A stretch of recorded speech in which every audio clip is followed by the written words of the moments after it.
D'abord, pour l'enregistrement, présentez-vous en donnant votre nom, prénom et date et lieu de naissance, s'il vous plaît.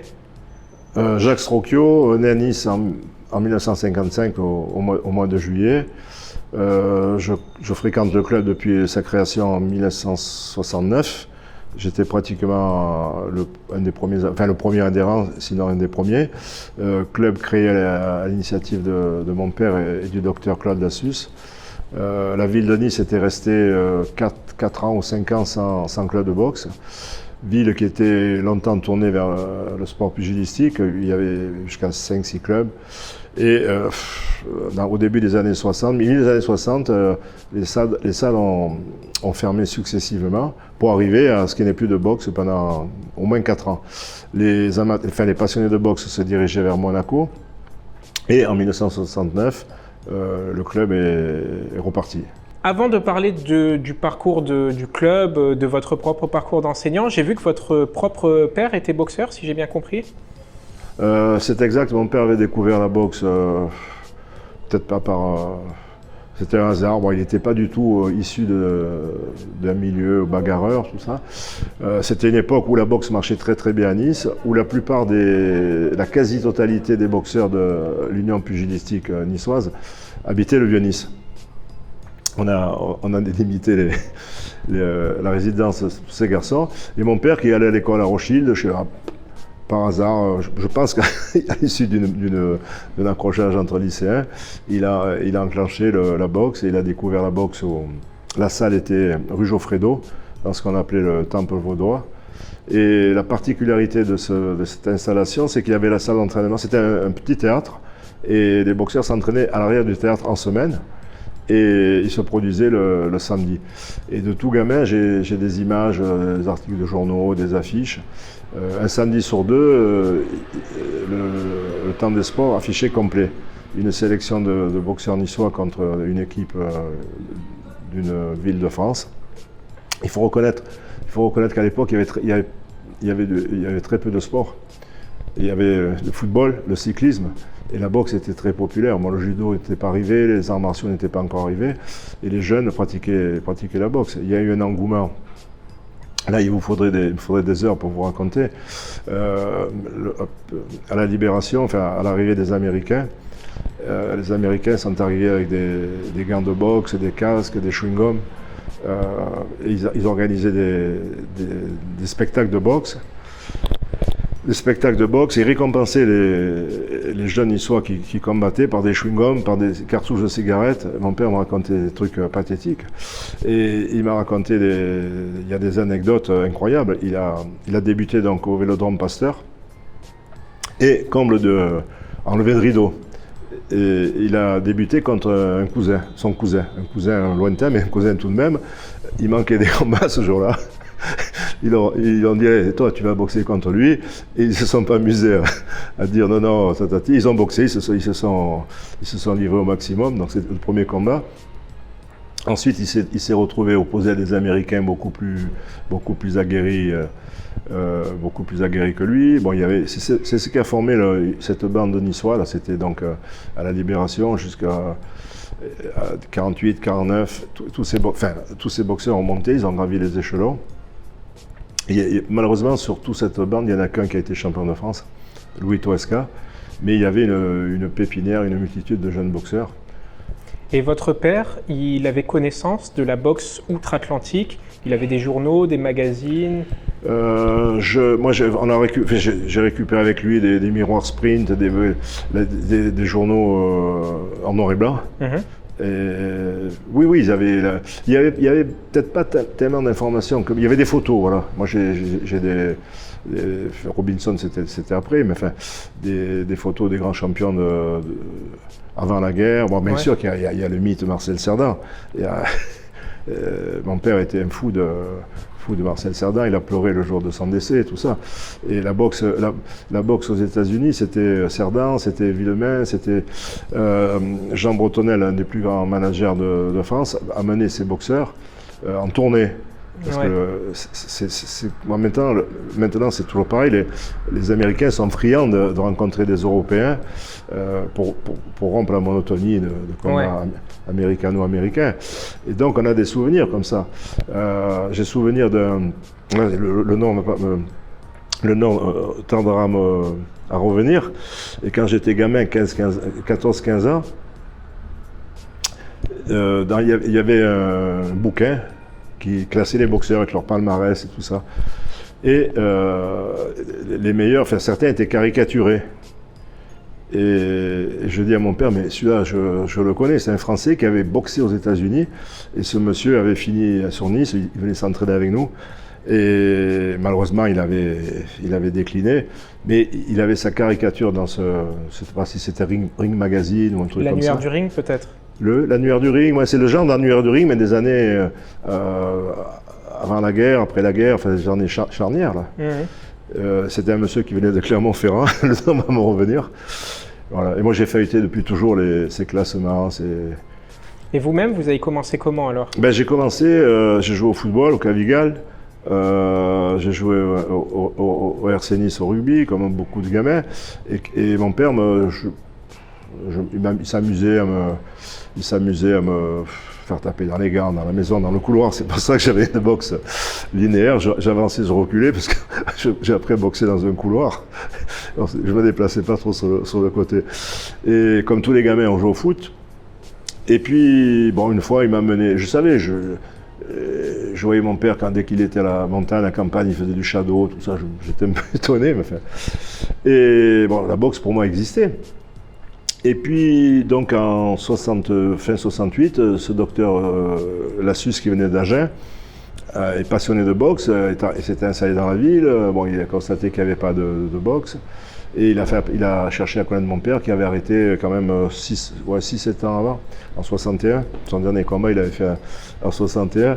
Là aussi, j'ai des anecdotes incroyables à vous raconter. Je me rappelle quand il est parti sur la mer Baltique, enfin il est parti à Kiel. Et il a fait ses 2 derniers combats en Allemagne. Et j'étais tout petit, j'avais 4-5 ans. Ils sont partis 3-4 jours en train, tout ça. Enfin, c'était vraiment l'aventure. Tout ça, il faut le dire, pour gagner 4 sous. Et le Français qui avait un bon petit palmarès intéressait les Allemands. Et bon, c'était un fétu de paille face à un géant allemand. Il y a eu une époque avant la guerre et un peu pendant où il y avait Max Schmeling qui était très fort en Allemagne. Et bon, lui, c'était en poids lourd. Il a été longtemps le rival de Joe Louis. Et ensuite, après la guerre, j'ai l'impression que la boxe allemande, elle était un peu sur le déclin quand même. La boxe allemande a été sur le déclin. La boxe allemande ne marchait pas du tout. Et c'est à la chute du mur de Berlin. L'Allemagne de l'Ouest a récupéré les Allemands de l'Est. Il y a beaucoup de Hongrois. Il y a tous les gens de l'Est qui veulent réussir. Moi, je leur conseille, même français, d'aller en Allemagne. Et en Allemagne, il y a eu le patron de Bild, du journal Bild, qui s'est mis dans la boxe pour... je ne sais pas s'il aimait ça. Il a trouvé un porteur. Et en Allemagne, ils remplissent des stades, des gymnases de 20, 30... Enfin, des stades. Munich, tout ça. Et ils ont monté des grands événements. Et ils ont eu depuis les années 90... Des grands champions au niveau européen et mondial. Donc entre 45 et 89, la chute du mur de Berlin, et en gros il y a une période où c'était pas ouf et après à partir de 90 c'est reparti un peu. C'était pas ouf et aussi au niveau des amateurs, et les Allemands n'avaient pas beaucoup de médailles dans les tournois. Bon, en Europe c'était les Italiens, les Italiens, les Anglais, et les Allemands n'avaient pas de médailles. Hein. Quand vous dites allemand, c'était RFA ou RDA? L'Allemagne de l'Ouest, la RFA n'avait pas de médaillés. Donc les médaillés étaient à RDA. Ouais. Et on a tendance, moi enfant, j'avais tendance à pas prendre ça pour l'Europe. Je veux dire, le mur de Berlin les éloignait de nous. Pour moi, l'Allemagne, c'est Munich, c'est la Bavière, voilà, même si l'Allemagne est réunifiée. Mais là, il y a eu depuis beaucoup de champions de l'Est ont passé les frontières et ils ont des promoteurs. Là, j'ai l'exemple d'un de mes boxeurs, Doudou Joubige, qui est actuellement responsable du club de l'Ariane, où il a beaucoup de résultats. C'était un mi-lourd, et on a été sollicité plusieurs fois pour aller en Allemagne, mettre les gants avec Heinrich, avec des mi-lourds de haut niveau. Il était dédommagé quotidiennement, il était logé, nourri et bien traité. Il est allé plusieurs fois en Allemagne, mais ce n'était pas un sac, il ne servait pas de sac. Ouais. C'est un sparring partner dans le bon sens du terme. Et sans comparer un centre de formation, il m'a raconté qu'ils étaient logés dans des gymnases avec la machine à laver, avec la cuisine, tout ça, et ils étaient choyés. Ouais. Et ici en France, il n'y a rien, hein. Chacun se débrouille de ses propres moyens. L'économie de la boxe est difficile en France. C'est difficile, oui, c'est indiscutablement c'est difficile, mais il n'y a aucune structure. Il n'y a aucune structure. Bon, les seuls qui avaient eu les moyens, c'est les frères Acariès, et ils n'ont pas construit, ils n'ont pas lancé de base. Et pour en revenir au club, donc en 69, vous participez à la fondation du club, ou comment ça se passe? En 69, j'avais 14 ans. Et j'étais un des premiers adhérents. Par contre, je me rappellerai toujours que le jour où FR3 le club a ouvert, j'étais pas présent. Moi, j'étais à Valberg. J'avais vu ça à la télé. Et oui, j'étais un des premiers. On était dans le Vieux-Nice. Le jour de l'ouverture du club, il y a France 3 qui a fait un petit reportage. Oui, il y a France 3 qui était venu, et ça tombait pendant les vacances de Pâques. Je n'étais pas là, mais c'est pas grave, Comme ça, j'étais content de voir ça à la télé. Et donc, le club était à la Semeuse, dans le haut du Vieux-Nice, et on partageait la salle de lutte et la salle d'haltérophilie. Et donc c'est Sébastien Jaume qui était à l'époque, en fait, qui était déjà à la tête du club de lutte, qui avait accepté qu'on ait trois créneaux hebdomadaires. On s'entraînait là, en haut de la rue Rossetti. Sébastien Guillaume, c'est le père de Jean-Marc. Oui, qui est maintenant adjoint à la culture, qui était adjoint au sport. Et donc ces derniers temps, quand Monsieur Jean-Marc était adjoint au sport, il n'arrêtait pas de répéter quand le club de lutte et le PCN, il y avait une longue histoire. Ça, c'était en 69-70. Donc, et les premières réunions de boxe qui ont été organisées, donc en 70. 2 galas de boxe ont été organisés au casino municipal, qui est maintenant la Coulée Verte. Ouais. Donc c'était les dernières années du casino municipal. Une salle à plat, le ring au milieu, et donc il y avait pas mal de monde. Ça a été le premier gala organisé à nouveau depuis le dernier qui avait eu lieu au Palais des Expositions. Donc, je vous ai dit que la boxe, Nice n'avait plus de club, mais en 1966 ou 64, des organisateurs avaient fait venir Sugar Robinson, enfin, le vrai Robinson, Sugar Ray Robinson, au Palais des Expositions. Et il n'y avait plus de gala après. C'était un gala organisé par des pros de la boxe à l'affiche, il y avait des locaux, des Toulonnais, mais l'affiche, c'était Robinson, et il n'y avait plus de boxe. Donc on est reparti en avril 70, puis en juin 70. Et comme à l'époque, on était vraiment centré dans Nice, dans le cœur de Nice. Suite à, pour être un peu mieux logé, la mairie nous a mis à côté du théâtre Francis Gag, à l'îlot des Serruriers, où étaient aménagées 2 salles. On démontait le ring, on détendait les cordes tous les soirs. Mmh. Et quand en 73, l'Hérite a été créé, donc on a obtenu un local dans lequel nous sommes en 73. Et donc le premier gala de boxe ici a eu lieu le 14 décembre 1974. Et il y a le jour où nous étions vus pour le judo, le club qui est parallèle au nôtre, pour le CRAM, j'ai réalisé que ça faisait 50 ans que, quelques jours après, que le gala avait eu lieu. Et je suis toujours en contact avec la plupart des combattants qui avaient ce jour-là, Jean-Jacques Benchetrit, Jackie Proglio, Jacques Fornari. Et donc ils ont jamais quitté Nice. Et 50 ans après, la salle Hérite est toujours là. Et donc ça fait 50 ans que, un petit peu comme le CRAM en fait, que vous utilisez les locaux de la salle L'Hérite. Exactement comme le CRAM, nous sommes arrivés. Moi j'ai des souvenirs personnels en mars 73, mais on était là depuis quelques semaines, quelques mois, avec Marie-Thérèse Robecki, donc on en a parlé souvent, et c'était en mars, premier trimestre 73. Donc à cette époque, il n'existait qu'un seul club, celui-ci. Il n'existait qu'un seul club pendant plusieurs années. Le PCN a été le seul. Puis s'est créé le Boxing Club Saint-Augustin au Moulin. Et donc ça faisait un parallèle Est-Ouest, ça tournait bien. Quand ce club organisé, il nous faisait boxer. Les 2 seules fois où j'ai boxé à Nice, non, j'ai boxé à plusieurs endroits à Nice, mais j'ai boxé 2 fois à Magnan, au gymnase Magnan, qui je crois s'appelle Tony Bessy maintenant. Et c'était super, il y avait une super ambiance. Je crois qu'il y avait Khalifa Bagoro qui avait boxé avec moi, à la même affiche. Il y avait 5-6 boxeurs du Boxing Club Saint-Augustin et 2 ou 3 du PCN. Et il y avait un monde, il y avait moins de monde qu'à l'Hérite, mais c'était une autre clientèle. Les gens étaient habitués à venir à l'Hérite, mais en boxant à Magnan, organisé par le Boxing Club Saint-Augustin, ça avait amené une autre clientèle.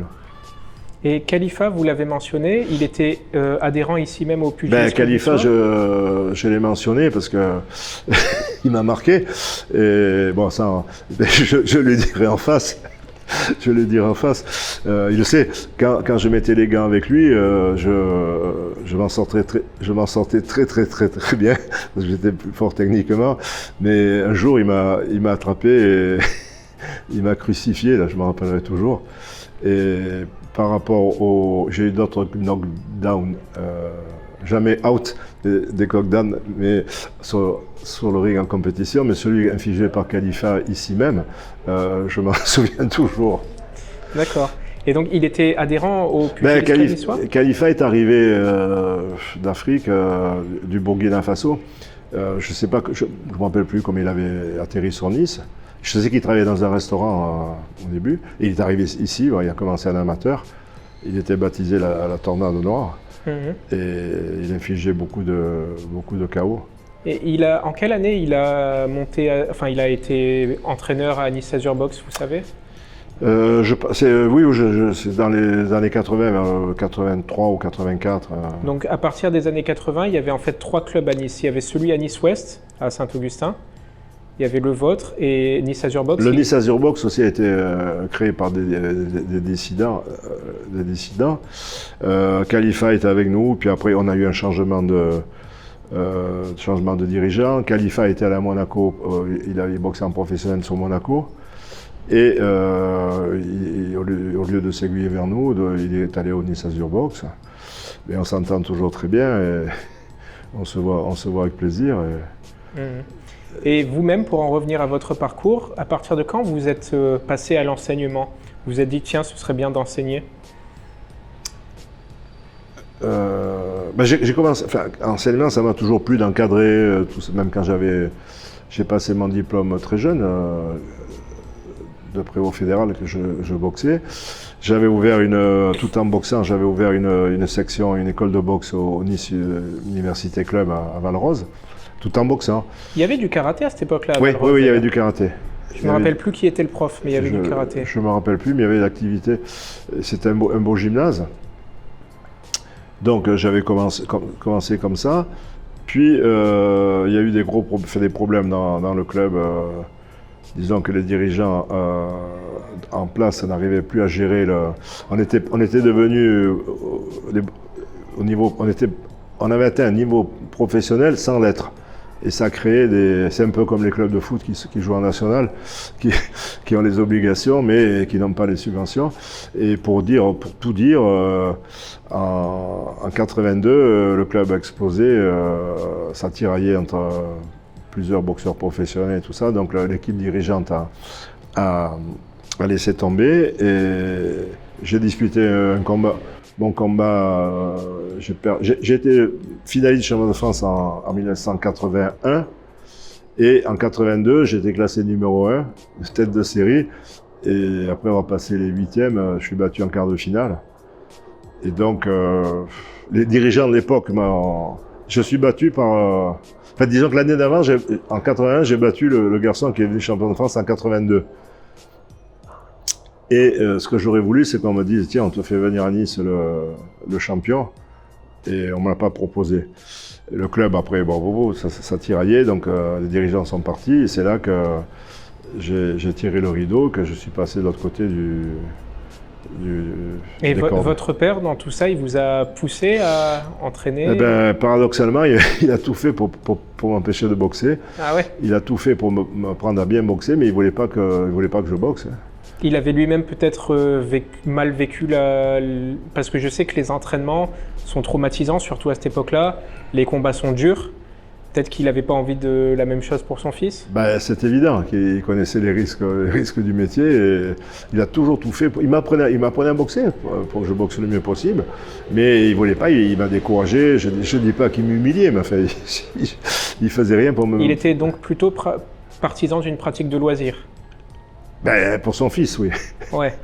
Et lui-même avec beaucoup boxé? Ben lui, il a beaucoup boxé. Il a fait une quarantaine de combats pro. Et notamment, il a disputé un combat à Nice, place Arsan, en 12 rounds. 12 rounds pour devenir champion de Provence. Ça paraît colossal. En quelle année c'était? Je sais pas. Celui-là, je pense en 54. Hein. Parce que j'ai un article de journal. Il avait rencontré 5 fois, entre amateur et pro, il a rencontré 5 fois le monégasque, de Beau-Soleil, Alex Cérémonia, et c'était les frères ennemis de la côte. J'ai sous les yeux un article, leur photo, en disant c'était en 1951, donc le premier combat. Donc ce fameux combat, il a dû aller avoir en 54 ou 55, place Arsan, et il y avait, d'après les statistiques, 1200 spectateurs. Et à l'époque, c'était énorme. Hein. Ouais, à l'époque, la boxe attirait beaucoup de monde aussi. Maintenant, à part les gros combats, c'est devenu difficile. C'était un combat entre un monégasque et un niçois en 12 rounds. Ouais. On me dit qu'il y avait des gens dans les arbres pour regarder Place Arsan, l'ancienne Place Arsan. Ouais, c'est possible. C'était l'événement. Comme je vous disais tout à l'heure, il y avait peu de distractions. Au niveau sportif, il y avait le vélo et le football et la boxe. Donc les gens sont reportés sur ça. En 1952, au casino municipal, il y a eu un gala de judo. Et pareil, ils ont attiré, c'était maître Robert Bogaert. Et il avait attiré, pareil, 1200... En 52 En 52, ouais. Il avait fait venir des maîtres japonais et pareil, il avait attiré... En plus, les places étaient payantes. Et il avait attiré 1200 et quelques personnes. Oui, j'aurais pas cru que le judo soit arrivé j'aurais cru plutôt au début des années 60, fin 50. Non, à Nice, le judo, Bogaert, il a créé son club en 47. Et avant ça, il existait 2 clubs, mais qui n'ont pas duré, qui ont duré que 1 an ou 2. Un club qui s'appelait le Judo Club du Lido, qui était dirigé par Henri Birnbaum, un militaire du Fort Carré. Ouais. Et un autre club qui était dirigé par Bernard Midan, qui était à mi-chemin. Il y avait le club de la police aussi, rue Galéan, les flics. Rue Galéan, j'ai commencé la boxe là-bas. Ah ouais? Ouais, j'ai commencé, j'avais oublié parce que j'avais 6, 7 ans ou 8 ans. Et donc c'était le jeudi à l'époque. Et il y avait un grand tatami, je me rappelle toujours. Ça sentait la sueur à l'époque. Et c'était qui enseignait du coup? Des policiers? C'était des policiers. Et donc comme mon père était, on va dire connu ou quoi, il allait faire de la culture physique le matin, enfin tout ça, en semaine. Et le mercredi, le jeudi, pardon, les moniteurs de la police accueillaient les enfants. Bon, certains par connaissance, puisque je n'ai jamais été dans la police. Et il y avait Gaston Meyer, un professeur de boxe française, Savat, qui était là, Monsieur Caramello, et on avait des gars en crin. Et voilà, je m'en rappellerai toujours. Je dois avoir 6-7 ans, mais j'allais un hiver, voilà. J'ai jamais eu de gants en crin, mais j'en ai beaucoup lu et entendu parler. Oui, c'est si terrible que ça. Non, parce que je rigole, parce que maintenant avec les gants, dès que quelqu'un nous voit avec une paire de gants, il demande si ça fait mal. C'est selon qui c'est qui est en face. Mais un vrai boxeur avec des gants en crin, parce que vous arrivez même à avoir des contacts on sent les phalanges pratiquement. Ouais. Après, la combine, c'était de faire bouger le crin. Malheureusement, bon, la boxe, il n'y a pas il n'y a pas toujours des bonnes images, mais On se retrouvait à boxer pratiquement à main nue en fait. Oui, enfin, le point arrivé en contact. Et en dessous du gant, il y avait déjà des bandes ou... Il y avait des bandes. Par contre, même à mon époque, qui remonte déjà à une quarantaine d'années, il y avait des poids mouches de 48 kg à plus de 90, 95. Il n'y avait qu'une seule unité, il n'y avait que des 8 onces. Ouais. Et nous boxions avec des 8 onces tous, et sans casque, et des 8 onces. Et depuis quelque temps, il y a plus personne ne boxe en 8 en amateur, ils boxent en 10 et en 12 au-dessus de 67 kg. Ouais. Ouais, je vois bien le massacre que ça peut être. Ouais. Le massacre, moi j'ai vu des gens avec des mains déformées, dont mon père qui avait une fracture qui n'avait jamais été... Le troisième métacarpien? Non, sur le dessus de la main, là, il y avait une bosse. Ouais. Et après, je me rappelle avoir vu des gens ici même, monsieur Augier qui avait rencontré, bon, vous êtes un spécialiste de boxe, et si vous ne l'êtes pas, vous allez vite pianoter, Al Brown, qui avait tiré un monsieur de Saint-Tropez. Il m'a toujours dit qu'il avait fait son premier combat à 14 ans, en 10 rounds, contre un pompier. Ce monsieur était adorable, c'était pas un aigri comme sont souvent d'anciens boxeurs. Le monsieur, il communiquait, et il m'a raconté qu'il avait boxé à Saint-Tropez contre un pompier. Et avait 14 ans, 10 rounds. Vous parlez du nombre de rounds. Je crois que au début des années 2000, c'était encore en professionnel à haut niveau, c'était encore en 15 rounds. Maintenant, ils sont passés à 12 maximum. Pour ce qui est de mon enfance, mon adolescence, c'était du 15 rounds. Hein. Ouais. C'était du 15 rounds. Et pour les amateurs, c'était moins? Les amateurs, ça a toujours été 33. Okay. Par contre, il y a eu des options pour médiatiques, commerciales. On a été autorisé en amateur à boxer en 6 rounds de 2. J'ai fait des 6 rounds de 2. Donc ça fait, pour le public, ça lui donne la durée, 6 rounds. Ouais. Et le public, ça ne perçoit pas qu'il n'y a que 2 minutes. Ouais. Et c'est plus facile au niveau du rythme, c'est plus facile à faire un 6 de 2. Parce que le plus dangereux dans la boxe, c'est les 30 dernières secondes. Les 30 dernières secondes et les derniers rounds. Donc si la WBC et autres a réduit à 12 rounds, c'est parce que les accidents se produisaient avec la fatigue. Il y a aussi le fait qu'il y a eu une époque à la fin des années 90, début 2000, quand ils sont passés de 15 à 12, où les gens se lassaient beaucoup de la boxe et en fait ils ne regardaient plus des combats d'1 heure. Parce que 15 rounds, il faut expliquer que ça fait 1 heure à la fin. Oui, donc la différence, elle peut être faite avant les 15 rounds, effectivement. Ouais. Mais pour revenir au combat combat limite, puis des 20 rounds, déjà 15 rounds, c'était... Mais on avait l'impression que le gars qui gagnait en 15 rounds, c'était un dur de dur. Et votre père, il a combattu au finish sans durée de round? Ah non, il a commencé pendant la guerre, en 44, les combats pro, il les a fait au début des années 50. Non, le plus qu'il a fait, mais il a fait plusieurs 10 rounds et un 12 rounds. Ce qui est déjà, les gens ne se rendent pas compte, mais c'est déjà très difficile au niveau cardio. Ouais. Et au niveau technique, vous avez vu une évolution de la technique de la boxe toutes ces années que vous avez pratiquées depuis 60 jusqu'à nos jours? Ben, on fait que dire, avant, il y avait là des champions, mais il y a de très bons techniciens. Il y a peut-être plus la continuité, l'engagement. Il y a des très bons boxeurs, mais il faut reconnaître que, aussi bien au niveau amateur, dans la région actuellement, pour trouver un gars qui a 25-30 combats, c'est très rare. Au bout de 7-8 combats, 10 combats, ils arrêtent. Et en pro, les gens qui ont 40-50 combats pro, c'est devenu rare. Hein. Il y a soit ceux qui ont une carrière protégée, puisque ça existe, qui accumulent des victoires faciles, soit les losers qui accumulent les défaites pour gagner leur vie. Mais il y a très peu de boxeurs qui ont... Puis ils vont boxer 3 ou 4 fois par an. Oui, c'est ce que j'allais dire, c'est-à-dire que la période de préparation des combats s'est beaucoup allongée avec la boxe professionnelle. Je me rappelle l'époque de Jack Dempsey, Le pauvre gars, il boxait une fois par mois pratiquement, alors que maintenant, c'est Oui, mais je vais inimaginable. vous dire un truc, d'après ce que j'ai compris, il s'entraînait pas. Il s'entraînait pas, il n'y avait pas la préparation. Il n'y avait pas la préparation comme qu'il y avait maintenant. tant. Quand vous voyez Marcel Cerdan qui va au footing avec des chaussures, des pattes au gaz et ainsi de suite, ouais, la préparation, Carpentier, puisque c'est de cette époque, d'après ce que je lisais, ils enchaînaient les combats, et c'était les combats qui les préparaient. Et ils ne gagnaient pas aussi, il faut être honnête, maintenant ils peuvent se permettre d'allonger les durées parce qu'ils gagnent beaucoup plus d'argent avec les combats qu'à l'époque. À l'époque, le boxeur, c'était pratiquement son argent de poche, le combat. Gagner de l'argent, il n'y a que les très très grands. Ouais. C'est sûr que quand on voit que Mayweather, c'est le moneyman, je ne sais pas comment on l'appelle.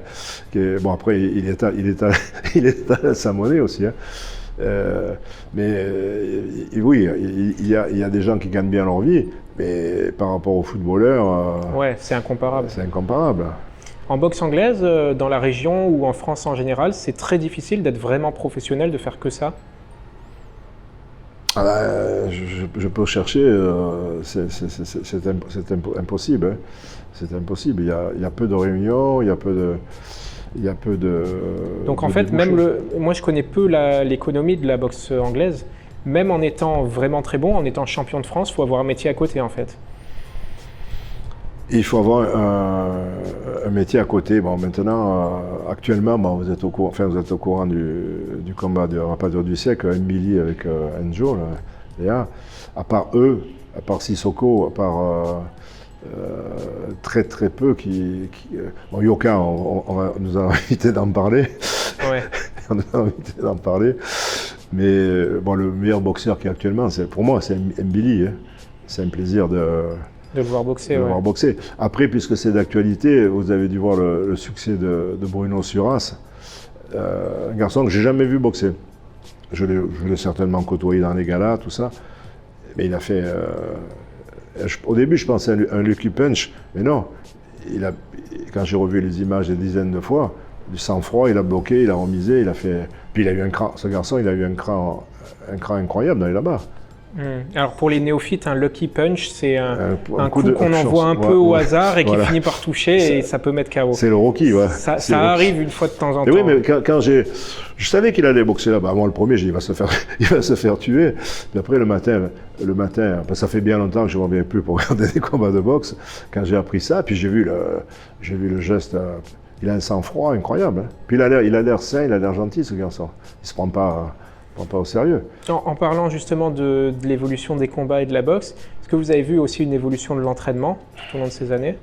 Qu'est-ce qui a changé fondamentalement? Ça a changé que le boxeur est devenu un sportif complet. Bon, l'entraînement avant c'était souvent, on va dire, empirique. On se contentait de footing, un peu de musculation. Maintenant, pour arriver au haut niveau, il faut absolument tout un suivi médical, toute une préparation, un nutritionniste. On est passé. C'est une méthode plus scientifique. C'est une méthode plus scientifique, une méthode. C'est l'évolution au niveau de la nourriture, tout ça. Le boxeur est seul. Enfin, il était seul. Il n'y avait pas un encadrement comme dans le sport collectif. La plupart du temps, l'entraîneur se fait vivre un club, quel que soit le. Là, on est étonné de voir qu'il y a des petites villes en France où la boxe marche, mais ça repose sur un homme. Le jour où cet homme-là décède ou s'en va ou quoi, la boxe ne marche plus dans cette ville. Hein. Donc l'encadrement a beaucoup évolué. Et au niveau technique, est-ce qu'il y a... J'ai l'impression, moi je suis néophyte en boxe anglaise, j'ai un tout petit peu pratiqué, mais j'ai l'impression qu'il y a eu une époque où il y avait vraiment une prédominance de l'attaque sur la défense. Et maintenant, ça s'est complètement inversé. Je pense que pratiquement toute la technique, maintenant, c'est de la défense. Est-ce que je me trompe? Mais moi, je suis plutôt un adepte de la défense. Ouais. De la défense essentielle. Il y a eu une époque où les mecs se rendaient coup pour coup et cherchaient pas trop à esquiver, bloquer, etc. Ça, c'était à l'époque, on va dire, c'est comme il y a le hurrah rugby, puis il y a la boxe. Les gens aiment le vaillant, le combattant, l'agressif. Bon, au détriment de la santé, parce que du coup, ça fait vraiment pas du bien. Hein, ça, Ouais. Donc c'est ça, on en revient aux relations père-fils, famille, épouse, tout ça. À pousser un proche au combat, c'est pas évident. Parce que Et donc la défense, c'est beaucoup... J'ai l'impression que la défense a été le truc qui s'est le plus modernisé ces 20-30 dernières années. Maintenant, quand je regarde plus la boxe, pour être honnête, à la télévision, ça m'a saoulé. Parce que les combats, de temps en temps, ils lancent des coups, de temps en temps, ils lancent des combinaisons. À moins de regarder vraiment le très très haut niveau, j'ai l'impression de regarder des mecs faire de la défense pendant 1 heure, quoi. beaucoup d'observations. Ah ouais. Bah, il y a plus aussi, il faut dire, les gens sont conscients tout le monde s'est embourgeoisé. Même, on va dire, celui qui n'a pas beaucoup de travail, pas beaucoup d'argent, il a quand même une vie beaucoup plus confortable que ne l'avait avant. Donc, pour faire de la boxe, il faut vraiment en avoir envie. Sacrifier, comme je dis, prendre des coups, ça fait pas du bien. Donc, il se tourne peut-être vers d'autres sports, même autres sports de combat qui sont peut-être moins dangereux, même si tous les sports sont dangereux. Il y a une boxe d'observation, oui, il y a moins d'engagement, ça c'est certain. Hein. Ça se ressent aussi dans les clubs, quand on entraîne? Ça se ressent dans la mesure où il y a beaucoup de gens qui veulent boxer, qui se disent boxeurs. Boxeur, ça se fait au fil des séances d'entraînement. Celui qui arrive, qui dit je veux boxer, ou qui croit que boxer c'est facile, il se trompe. Et nous bon, rapidement on voit celui qui a des dispositions, mais c'est à nous de dire tu vas boxer. C'est En pas à lui général, de c'est dire. vrai que c'est le rôle de Voilà, l'entraîneur. c'est le rôle de l'entraîneur et puis l'entraîneur voit de suite s'il peut boxer ou s'il peut pas boxer. Vous avez plus de jeunes ou plus d'adultes au club? Je vais vous dire, on a de tout. Vous avez on a beaucoup de filles. Une centaine d'adhérents, c'est ça? Oui, on a une centaine. Actuellement, je crois que c'est 103. D'ailleurs, on a une jeune fille qui va passer professionnelle, Aurélie Trélin, ça fait 7-8 ans qu'elle pratique. Et on a beaucoup de filles. On a des jeunes filles, des petites filles. Bon. Moi, j'ai commencé en boxe éducative à 14 ans. J'estime que c'est l'âge de 13-14 ans, c'est bon. Et quand vous voyez des parents qui viennent pleurnicher pour prendre leur enfant à 4 ans, j'estime qu'à 4 ans... c'est devenu aussi de la garderie, je sais. C'est souvent la garderie. Bon, là, je peux vous le dire haut et fort.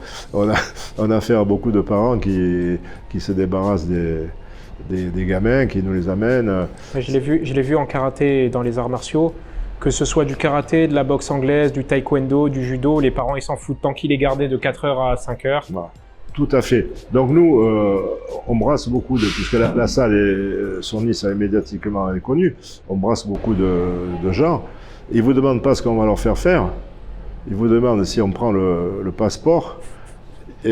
Et oui, non, mais voilà, ils ne vous demandent pas... moi, je me rappelle quand mon père m'avait au football au Cavigal, il regardait, cherchait à savoir ce que... on avait choisi entre le Cavigal et l'OGC. Enfin, on regrettait d'être allé au Cavigal parce que l'OGC Nice était beaucoup plus technique à l'époque. Bon, moi, c'était engagé au Cavigal. Et au Cavigal, on jouait au ballon. Bon, à l'époque, hein, ça a dû changer, mais ils nous donnaient un ballon, on jouait. Et là, les gens... vous prenez le passeport? Ah bon, d'accord, bon. Bon, je reviens le chercher après, hein, mais ils n'ont pas culture physique.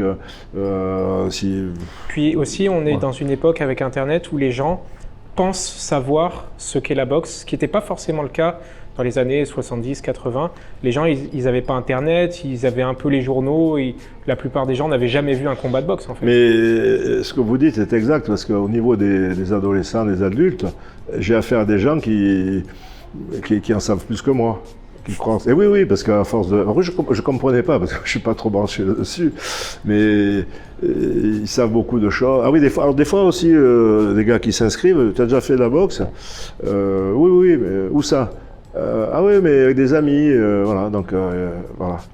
Oui, bon, c'est un petit Ils ont enfilé des gants, voilà, ils ont enfilé des gants. C'est un petit peu le même problème dans tous les sports de combat et les arts martiaux.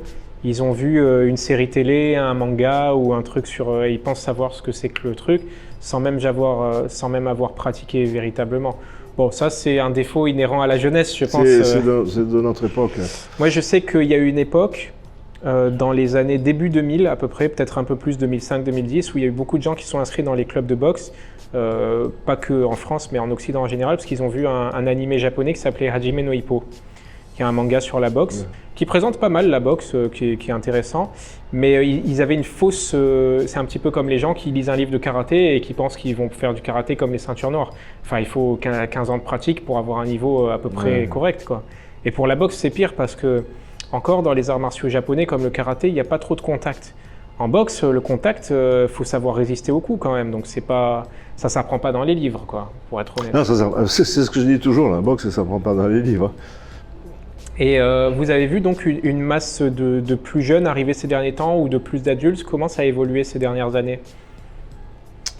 Ces dernières années, ça se féminise et ça infantilise. Mais je pense plutôt que c'est les parents qui poussent.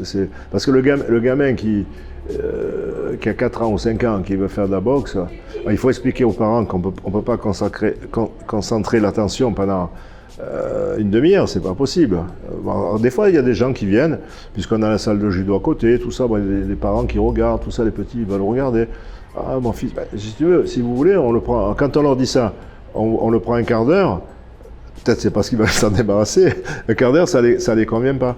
Ça leur convient pas. Mais moi, personnellement, ça me fait plaisir si un petit de 4-5 ans, il vient, on n'inscrit pas, mais on lui montre. Et voilà, juste 5-10 minutes.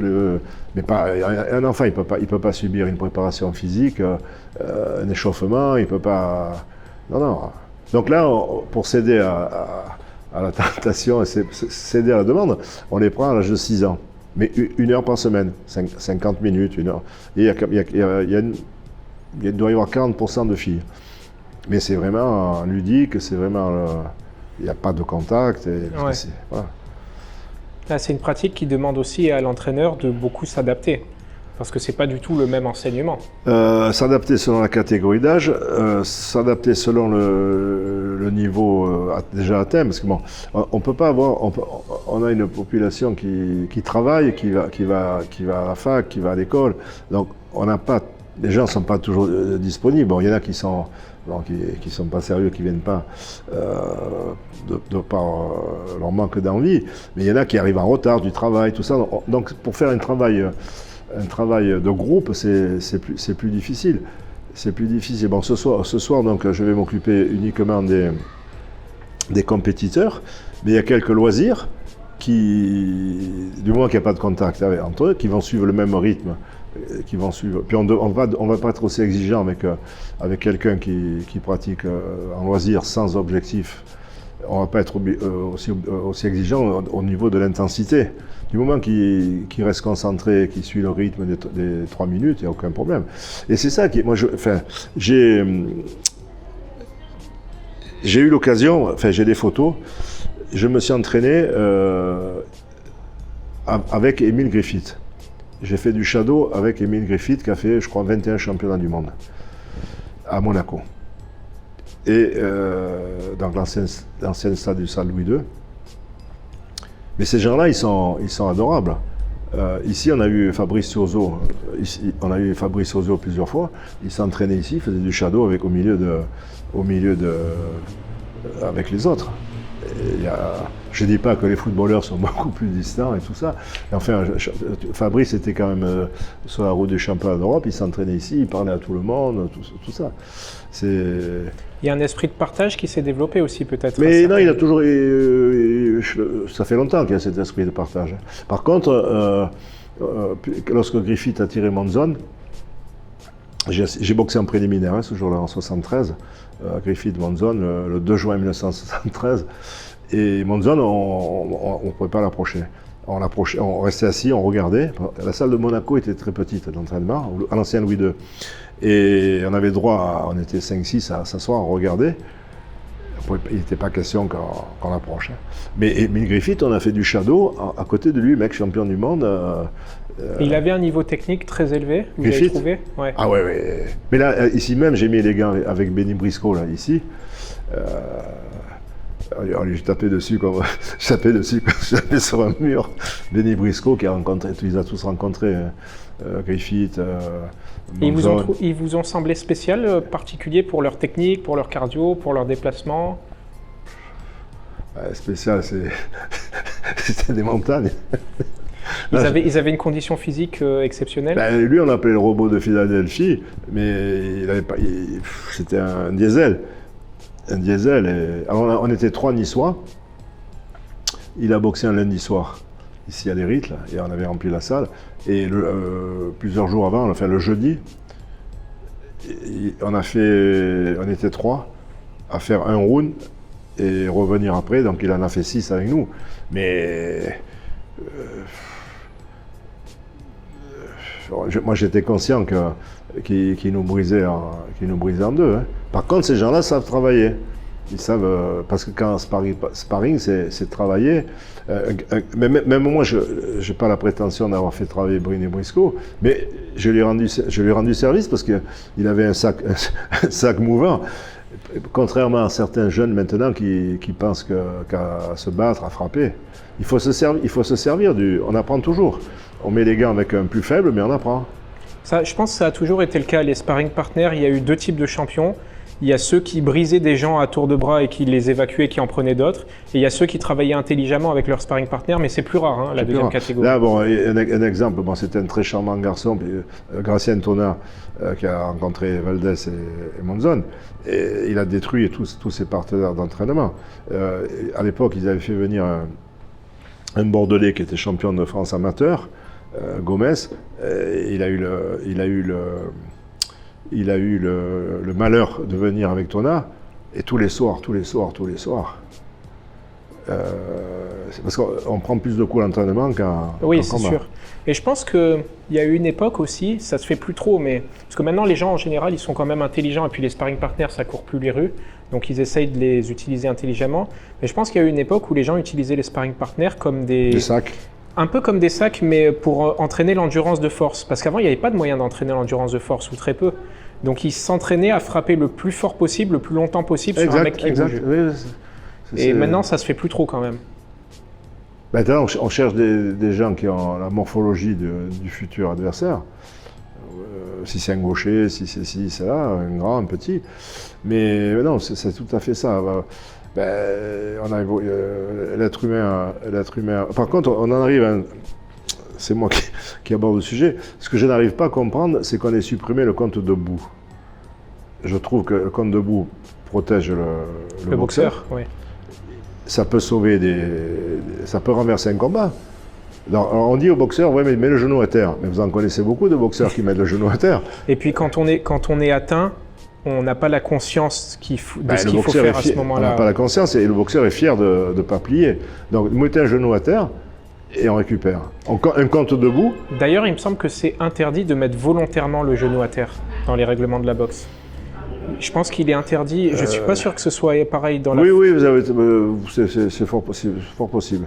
Et oui, mais c'est vrai que c'était intelligent ce compte debout parce que ça protégeait vraiment les boxeurs. Il y en avait qui étaient KO debout. Hein.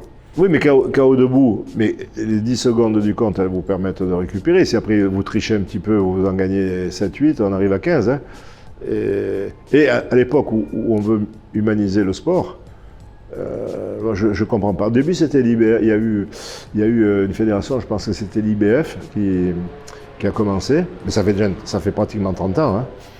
Ça fait pratiquement 30 ans, mais moi, supprimer le compte debout, je trouve ça absurde. Mais je pense que c'est pour des raisons pseudo-économiques, parce qu'il y a dû avoir des réclamations.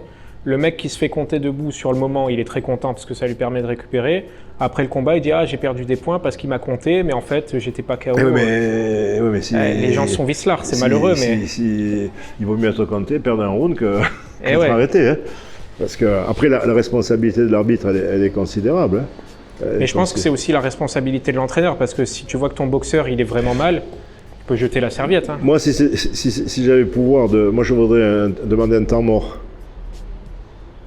Non, mais ça n'arrivera jamais. Mais si l'entraîneur pouvait déclencher un compte. Si l'entraîneur pouvait déclencher. Il y a des exemples de renversement de situation. Hein. C'est rare quand même, il faut être honnête, c'est un peu rare. En général, quand les boxeurs sont en train de souffrir pendant le combat, disons, c'est rare qu'ils renversent la vapeur en boxe anglaise. C'est quand même un sport où la tendance est dure à inverser. C'est-à-dire que quand on commence à prendre des coups dès le premier, deuxième round... Non, mais ça peut permettre d'atteindre la fin du round, ça peut permettre d'atteindre la fin du combat.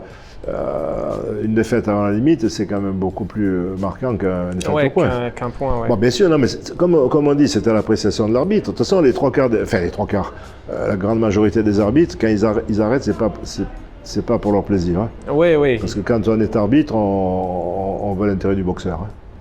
Ça, c'est... Vous pensez qu'ils sont bien formés en France, les arbitres? Non. Bon, ça résout le problème assez... Je connais très peu, alors je suis plus dans les arts martiaux, hein, je connais moins bien la boxe anglaise. Comment ça s'organise pour les arbitres? Il y a une formation continue, il y a une école des cadres, il y a des organismes qui proposent au niveau fédéral des choses pour entretenir ce niveau, former de nouveaux arbitres? À mon avis, on ne fait pas assez on n'incite pas à venir à l'arbitrage. Et après, les formations, elles sont assez légères. Hein, Comment ça se passe quand un entraîneur veut devenir arbitre, par exemple? Est-ce qu'il doit faire des formations? Je ne sais pas du tout comment ça se passe. Ah bah oui, il y a des formations, techniques et au niveau des règlements, il y a des formations. Enfin, c'est pas... déjà, il n'y a pas une grande publicité pour recruter des arbitres. On ne fait pas grand-chose pour les mettre en valeur. Après, on en arrive aussi au bénévolat et on en arrive aussi à l'indemnité. Contrairement à tous les sports collectifs où les arbitres sont indemnisés. Ouais. Là, il faut reconnaître que là, c'est minime. Hein. Jusqu'à présent, c'était les frais de déplacement, les frais de blanc, comme on disait, pour la tenue. Il faut dire qu'il n'y a pas grand-chose pour les encourager. Hein. En judo, il y a 550 000 licenciés environ en France. En boxe, vous direz qu'il y en a combien? 60 000, je crois, 65 000. 65 000, c'est quand même très peu pour un sport qui est très ancien. Je crois que c'est 65 000. Ouais, c'est quand même très peu. Donc la fédération a peu de moyens pour indemniser les arbitres, les officiels. La fédération, sans m'engager, elle met beaucoup d'argent sur la préparation olympique, hein, sur le haut niveau. Elle investit beaucoup. C'est un petit peu la même stratégie qu'il y a en judo, mais en judo c'est compréhensible parce que ils ont une grosse publicité avec ça, ça leur ramène des licenciés. Mais judo, j'ai eu l'occasion d'aller à la maison du judo. J'ai envie ça. Et ouais. Je suis allé assister à un championnat de et ouais, ils ont presque 10 fois plus de licenciés que la boxe anglaise. Les cotisations seront peut-être aussi, seront plus élevées. Mais malgré tout, il y a de quoi faire. La fédération, chaque année, ils disent qu'ils vont se structurer, qu'ils vont faire ci, qu'ils vont faire là. Ce qui est, c'est que les officiels ne sont pas assez mis en valeur. On perd beaucoup une fois que le sportif arrête. Beaucoup de gens dans la boxe, on va arriver sur un sujet, beaucoup de gens veulent entraîner. Voilà, parce qu'ils ont l'impression qu'ils sont les meilleurs du monde. Puis c'est facile d'entraîner un boxeur, c'est pas comme un club de foot où il vous faut des éléments. Je suis pas sûr. Enfin, ouais. Non, mais il vous suffit d'avoir votre fils ou votre petit-neveu qui fait. Beaucoup, ils veulent tous entraîner. Bon, on le voit ici au niveau du club. Pour trouver quelqu'un qui va conduire un fourgon, pour trouver quelqu'un qui va faire ci, qui va faire là, c'est très difficile. Pour trouver quelqu'un qui va venir pousser des cris pendant un jour, puis on le voit, il vient quand il veut, c'est beaucoup plus facile. Voilà. Et comment, c'est toujours un diplôme de prévôt qui existe en boxe anglaise, un diplôme d'animateur fédéral, quelque chose comme ça? Il y a les différents grades. Enfin, donc c'est ce qu'on appelle prévôt fédéral. Mm-hmm. Et après, pour prévôt fédéral qui vous permet d'enseigner sans être rémunéré. Oui. Et maintenant, comme beaucoup de gens pensent à la rémunération, il y a des BPGEPS, il y a des métiers du sport. Oui, c'est un petit peu pareil en judo et en karaté. Ouais. Et maintenant, okay. les vrais passionnés. Moi, personnellement, je n'ai jamais passé le brevet d'État. Et il y a beaucoup d'entraîneurs en France, dans France profonde, qui sont prévôt fédéral parce qu'ils exercent par passion et ils ne vont pas monnayer leur talent, leur savoir dans des écoles ou ainsi de suite. Voilà. Ça, au niveau des gens qui ont appris la boxe dans les livres, il y en a. Hein. Ça, il y en a. Ouais. Et des gens qui ont fait une carrière professionnels ou amateurs et qui ouvrent des clubs, c'est quand même très peu en réalité. C'est très peu. Là, aujourd'hui, j'ai vu... c'est très peu. Je citais le nom d'un Frédéric Pérez qui avait été champion de France, champion d'Europe en Languedoc, qui est passionné, qui fait tourner la boxe à côté de Sète, à Ballaruc. Par-ci, par-là, il y a des... Puis là, vous avez malheureusement le décès de Thierry Jacob il y a un mois, juste après Noël. Et il a quand même été champion du monde. Et je l'ai vu, ce samedi, je vais partir en championnat de France junior. Et l'an dernier, je l'avais croisé comme ça. Il était là parmi les entraîneurs. Voilà. Non, il y a des... Il y a fait le pourcentage, hein. Il y a quand même fait un pourcentage, mais il y en a. Il y en a qui ont ça dans la peau, et puis qui le font sans... Il y a aussi un problème en boxe anglaise, c'est que c'est très rare, plus que dans les arts martiaux et les autres sports de combat, des gens qui ont été bons sur le ring et qui sont bons derrière le ring. Je cherche, mais... J'en connais pas beaucoup. C'est pas évident. Là, actuellement, il y a Hassan Cherifi qui a quand même été champion du monde. Il s'entraînait ici là, aussi, Hassan. Et sa fille est... Bon, est-ce qu'il fait ça? Non, c'est un garçon qui est passionné, qui est sympa. Pour l'instant, il fait ça pour sa fille, qui a l'air de réussir, qui a été champion de France amateur, qui est passé pro. Je cherche. Bon, il y a ce Frédéric Pérez qui a été un très très bon boxeur à Sète, qui a monté son club à Ballaruc. À travers la France, il y a la famille Cazot à Saint-Nazaire, que le père était champion d'Europe, le fils était champion d'Europe, et la père et fils, ils font tourner le club, toujours. Et ça se fait plus, je sais qu'à une époque ça se faisait, mais les interclubs avec pas forcément que de la boxe anglaise, mais de la boxe anglaise, la boxe française, pour découvrir d'autres disciplines, des réunions de sportifs plus généralement, avec boxe anglaise, karaté, judo. C'est eux qui viennent à nous. Ouais. C'est les pratiquants d'autres disciplines qui viennent croiser les gars. Après, nous déplacer dans les autres salles, non. Là, nous sommes allés mettre les gars au Boxing Club niçois à l'ouest, bon, qui est la suite du Boxing Club Saint-Augustin d'époque. On est allé croiser les gars. Des fois, le Cagné vient ici. Et après, les adeptes d'autres disciplines viennent pour croiser les gars.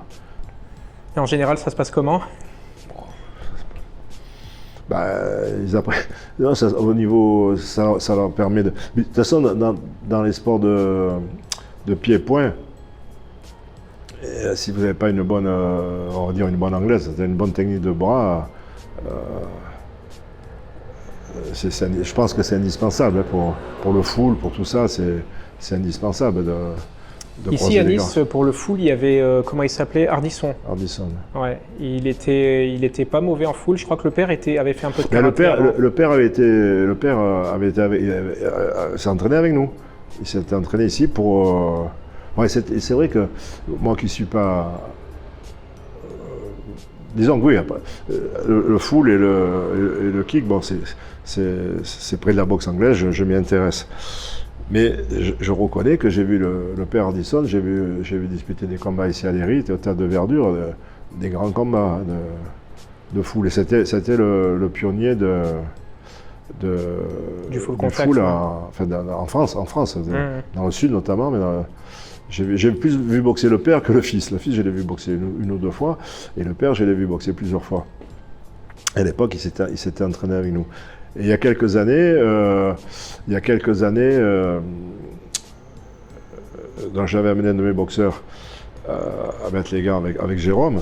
Et il faut reconnaître qu'un jeune boxeur, qui est de son poids, mais Jérôme, rien qu'au point, il s'en tirait très très bien contre le garçon que j'avais amené, qui lui ne pratiquait que de l'anglaise. Ouais.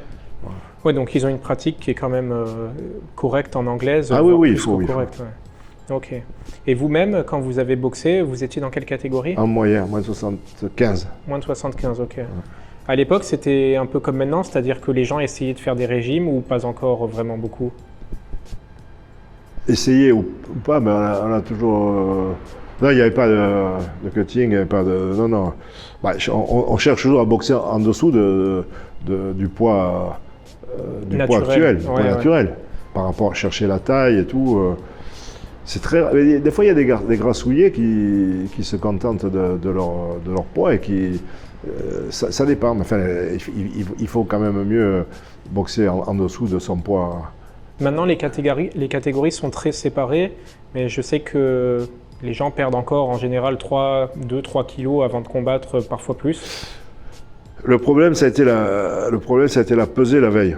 Ouais, ça c'est un gros problème. Ça a entraîné des accidents. Parce que les pros, c'était à midi pour le soir. Les amateurs, c'était aussi le soir, juste avant le combat. Et ils passaient au sauna entre les deux. La veille. Parce que des fois, vous arrivez à des absurdités. La veille à midi. Au début, oui, ils reprennent 6 kilos entre. Voilà. Au début, c'était. Enfin, moi, j'ai connu ça il y a une vingtaine d'années, quand on faisait les compétitions officielles. C'était bien parce que le boxeur était là, la veille au soir, la presse et tout ça. Nice Matin venait la veille, il photographiait les boxeurs à peser, et le matin, il y avait la photo. Mais en 24 heures ou 28 heures, il y a des excès de poids. Donc, vous devez certainement être au courant, aux États-Unis et puis dans la majorité des pays, dans le contrat, il est mentionné de se reposer le lendemain avec un pourcentage de poids supérieur limité. D'accord, donc on ne peut pas faire 10 kilos de plus le lendemain. Voilà, donc je sais pas, on va dire un exemple. Si le gars il se pèse à 60 le jeudi soir, il ne faut pas que le lendemain il fasse plus de 62.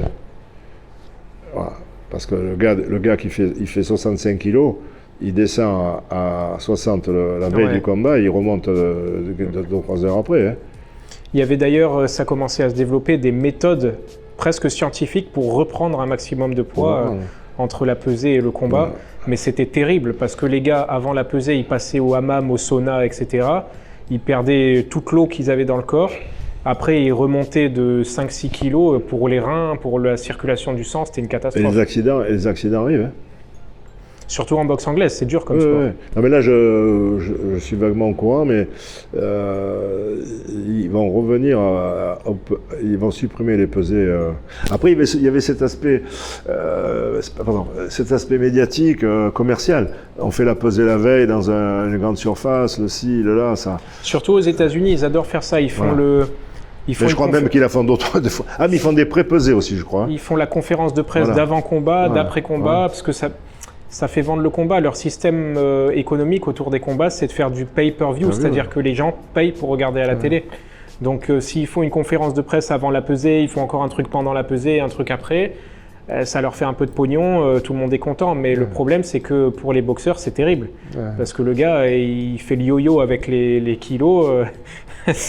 Ça peut pas être très moi, j'ai discuté avec un boxeur qui a fait des combats très très haut niveau, en moins de 54. Et il me disait qu'il était, je vous le dirais, hors antenne. Ouais, il était plutôt à 65 kilos. Non, 50. De toute façon, c'est une histoire de pourcentage. Ouais. Un poids moyen qui perd de 78 à 75, ça va, mais de 58 à 54, ça commence beaucoup. À faire. Je vous dirai tout à l'heure le nom. Et voilà, donc... Ouais, c'est vrai que c'est compliqué. Maintenant, en plus, il y a les catégories se sont affinées. Les plus petites catégories, je crois que c'est les poids paille, c'est les moins de 47. Et la plus haute, c'est les poids super lourds. Enfin, les poids lourds, maintenant, depuis quelques années, on les a gradués. Parce qu'avant, vous dépassez... Le problème de mon père, c'est ça, c'est qu'il c'était au-dessus de 81 kilos. Il en faisait 82, 83 ou 84 et il tirait des colosses. Ouais. Parce qu'il n'arrivait pas. Non, en pro, c'est 79 et quelques. Hein. Et poids lourd, c'était au-dessus de 79. Maintenant, vous avez jusqu'à 86. Voilà. Et même un amateur. Hein, il y a les lourds légers, je crois que c'est 82, quelque chose comme ça. 85. Et après, les vrais lourds, je crois que c'est au-dessus de 90, non ? Ouais, c'est au-dessus de 90. Ouais, donc les catégories se sont affinées aussi. Mais aussi parce qu'il y a plus, au niveau mondial, il y avait plus de gens à un moment dans la boxe, mais maintenant j'ai l'impression que ça s'est raréfié entre guillemets, parce que j'ai du mal à savoir, mais maintenant il y a énormément de fédérations mondiales, WBO, WBC, IBF, etc. C'est difficile pour le grand public, je me mets à la place du grand public, c'est difficile de savoir... Teddy Riner, c'est le meilleur judoka du monde. Ouais, en judo, ils n'ont pas ce problème. Vous êtes d'accord avec moi ? Ouais. Mais boxeur... Usyk, pas Usyk, en judo, le champion du monde, c'était direct. Ouais, j'en parlais justement avec un professeur. En judo, ils ont bien Ils ont bien joué parce qu'il n'y a qu'une fédération. Il y a un niveau qui comparativement est très très très élevé parce que tout le monde va dans le même championnat. Donc le niveau est... Oui, vous ne me posez pas la question. Et pourquoi il y a 4 fédérations?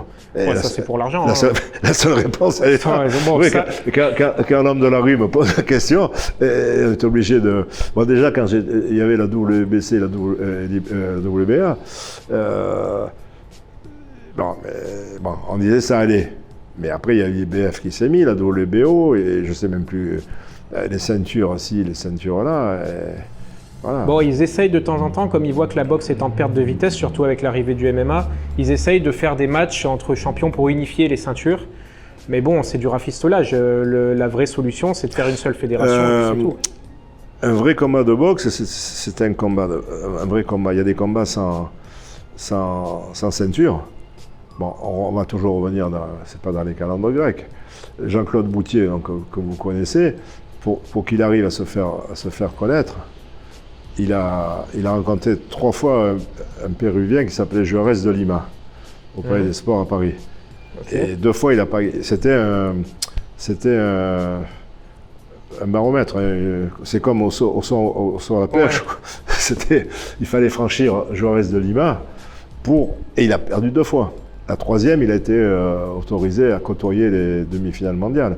Mais il y avait des combats en 10 rounds, des combats franco-français, sans titre, qui intéressaient énormément les gens.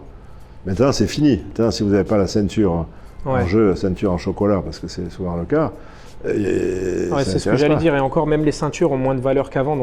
Puis le grand public n'est pas naïf. Les gens voient bien qu'il y a des magouilles, il y a des combats arrangés. On lui met quand le mec a une défaite, on lui met un petit jeune pour revenir. Ça, c'est de bonne guerre. Ce qu'il faut, c'est que ça se prolonge pas, que ça soit aussi raisonnable, correct. Non. Mais il n'y a pas de combat arrangé. Voilà. Il y a des combats déséquilibrés. Ouais, c'est ce que je voulais dire. Parce que des fois, à la boxe, il y a des combats arrangés, mais non, il n'y a pas de combat truqué. C'est déséquilibré. Ah bon, et pourquoi? Parce qu'on a 9 chances sur 10 que... Suras contre Ninguya, c'était... c'est pas un combat, c'est une agression. Ouais. Et non, mais c'était... Après, je sais, dans les coulisses, j'ai su qu'il y avait eu des problèmes, pas des problèmes d'argent, mais qu'ils avaient appâté ce garçon pour avoir une victoire, parce qu'il avait un palmarès vierge de 26 victoires. Ouais. Et après, il y a eu un peu la surenchère, il y a eu tout ça. C'était un matchmaking. Ouais, le matchmaking est souvent très très favorable à celui qui est là depuis longtemps. Là, il a pas pu, de toute façon, ils n'ont pas la possibilité de signer la revanche en France. Mais de toute façon, vous le faisiez au Stade Vélodrome. On le faisait. Là, j'ai vu que c'était pour NBD 875 000 euros. Où je rêvais, ou 85 000, je ne sais plus. Il a fallu qu'ils aillent NBD contre Sadjo. Ils arrivent à le faire en France. Mais donc, le chiffre était déjà énorme. Et après, il faut trouver tout, il faut la salle, ça représente un budget incroyable. Puis il faut une logistique. Parce que les spectateurs, si c'est un beau combat, ils viennent d'ailleurs, donc il faut des hôtels, il faut des transports. Ouais. Mais là, ils vont le faire à Paris. Moi, le premier, ça fait longtemps, je ne suis plus monté à Paris depuis j'avais vu Railou, Jean-Baptiste Mendy. La première fois, j'avais vu Acariès échouer en demi-finale mondiale. Mais là, le Mbili, ça me donne envie de monter à Paris pour le vivre en direct. Et vous n'avez pas vu de modification de la pratique ou du public depuis que le MMA est arrivé? Soit une baisse de l'intérêt, parce que je sais que le MMA a tapé dans les jambes du karaté, du judo, de la boxe thaï même. Ça n'a rien changé? Ça a pris des boxeurs, oui, ça prend des boxeurs, mais dans le nombre, non. Oui, certains vont... Mais numériquement, ils sont remplacés par d'autres. Non, on n'a pas une chute d'effectifs. On perd certains éléments, mais ça n'a pas... Par contre, le MMA est en train de tuer la boxe. La boxe anglaise en France, ça. Médiatiquement, économiquement... Les gens sont toujours attirés par les sports qui leur semblent plus complets. Il y a eu une époque où la boxe anglaise, les mecs se tapaient avec les poings, mais bon, de temps en temps, ils se mettaient un coup de tête. Le public était content, quoi. Maintenant, c'est vrai qu'avec le MMA, bon, une époque, ça a été le karaté, mais ça a vite été passé de mode. Puis maintenant, c'est vrai que le MMA a fait grand tapage en France depuis une quinzaine, vingtaine d'années. Et c'est vrai qu'on voit des gens qui pourraient être prédestinés plutôt pour la boxe, même au niveau physique, au niveau corpulence, et qui pourtant se mettent à faire du combat au sol. Moi, je vous dis franchement, tant que c'est... parce que, bon, comme chaîne, je ne suis pas très équipé, je regarde l'équipe 21, il y a souvent du MMA. Tant qu'ils sont à distance, je regarde, et dès qu'ils sont au sol, je change de chaîne. Ouais, je peux comprendre, surtout pour quelqu'un qui a... Mais aux États-Unis, ils ont relancé un truc. Maintenant, il y a une fédération de boxe à main nue. Je ne sais pas si vous avez vu ça. Ouais, c'est possible, non. Vous n'avez pas vu? C'est assez intéressant au niveau technique parce que... Mais ils seront beaucoup plus défensifs. Hein. Ben, tout est modifié en fait. Et on retrouve des techniques avant l'époque des gants, donc avant les règles du baron de Queensberry. Parce que... vous savez, nous, on met du poids dans les gants quand on frappe. Quand on met des coups, on met beaucoup le poids du corps dans les... Mais on fait ça parce que les mains sont bien protégées. Si on fait ça à main nue contre un crâne... Ah oui, c'est ce qu'on disait. Et du coup, ils reboxent un peu à l'ancienne en mettant pas de poids dans les mains. C'est assez intéressant au niveau technique et tactique. Et ils se blessent pas... En fait, ils se blessent beaucoup au niveau superficiel. Mais par contre, des grosses blessures... moi, je pense que les gants, à long terme, c'est plus dangereux que sans gants. Mais je dois être... non, mais ce qui est dangereux aussi, c'est le casque. Parce que le casque, il est fait pour éviter les chocs de tête et les arcades. Mais l'onde de choc, elle se transmet plus. Oui, alors moi je deviens fou, je râle parce que quand je vois arriver le gars équipé, il y en a qui bloquent les coups avec le casque. Hein, ouais, ça arrive aussi. Et oui, alors le casque avec la barre devant, c'est fait pour un champion qui s'entraîne, qui est en fin de préparation. Et qui ne veut pas être blessé. Ouais, alors ça, quand ils auront compris, ça, ils auront tout compris, mais ils ne comprennent pas. Voilà, ils voient des fois des types. Parce que je leur dis, mais quand vous voyez les mecs qui sont là devant la glace, c'est la fin de préparation, c'est du show. Mais quand l'entraînement, c'est pas ça. Ouais, en général, s'il y a une caméra, d'ailleurs, c'est du show. Donc, Voilà. Quand je vois, on est face à la glace, tu la regardes, mais quand tu es de côté, tu ne regardes pas, parce que sur le ring, il n'y a pas de glace. Hein. Et quand tu vois un Américain qui fait son truc, c'est la conférence de presse. Et le casque avec la barre, je ne peux pas citer de nom, mais j'en connais beaucoup qui bloquent les coups avec la barre. Hein. Et oui, sur le ring, ils n'ont plus la barre. Hein. Ouais. Voilà.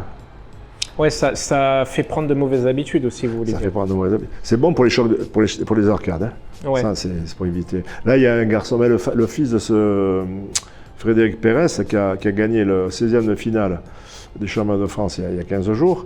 En 8e de finale, il gagne, il a eu l'arcade coupée et il n'a pas pu boxer en quart. Et s'il avait eu le casque, il aurait pu boxer. Voilà. Bon, au moins les toubibs font bien leur travail parce qu'ils sont consciencieux. Oui, d'accord. Oui, mais quand vous êtes blessé, même qu'il peut arriver ce que vous voulez, et une semaine, c'est pas suffisant. Hein. Et c'est des chocs de tête, hein. C'est pas des chocs de poing. Hein. Ah, c'est un choc frontal. Les blessures, il y a un gros pourcentage, c'est des chocs de tête. Hein. Il y a une époque, bon maintenant avec les gants sont pratiquement tous en revêtement plastique avec une mousse injectée, mais il y a une époque où les gants avaient des coutures et les mecs ils faisaient des coups tournants pour... C'est ce qu'on disait tout à l'heure, on a bougé le crin. Non, maintenant, même nous, comme on a tendance à rouler le gant avec le lacet. Ouais. De le rouler en boule, mais la matière, elle revient de suite après. Ça sert à rien. Des gants neufs, ils vont après un peu être mouillés par la sueur, tout ça. Mais un gant neuf, on n'arrive pas à l'user. Hein. Et on a tendance à le rouler, mais la matière revient de suite. Hein. Ouais. Non, mais les blessures, c'est des chocs de tête. Hein. Ça arrive qu'il y ait des mauvais comportements, qu'il y ait des boxeurs avec un mauvais esprit qui essayent volontairement de blesser avec des... Ça arrive, mais beaucoup moins. Il y a beaucoup moins de coups de tête volontaires qu'au foot ou au rugby. Hein. Ouais. Non. Parce que bon, je connais peu la boxe en compétition. Je me doute que en général les gars sont réglo, mais ça peut arriver qu'il y ait... Non, à vrai dire, non. Le type qui vous file le coup de boule, oui, il y en a, mais la fatigue. C'est anecdotique, ça arrive presque jamais. Oui, ça c'est anecdotique.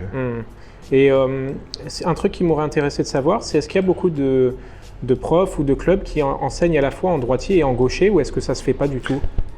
Alors, des fois, il y a une incompréhension. On a le cas d'un gars un jeune, un Albanais, qui a commencé avec un ami à nous, et qui ne se sont pas bien compris. Nous, on l'a récupéré en gaucher, et un jour, ici même, un de nos entraîneurs, là, René Blancardi, fait un exercice en lançant des balles de tennis sur le mur pour les récupérer. Et le garçon, il récupérait de la main droite. Donc il récupérait avec sa main.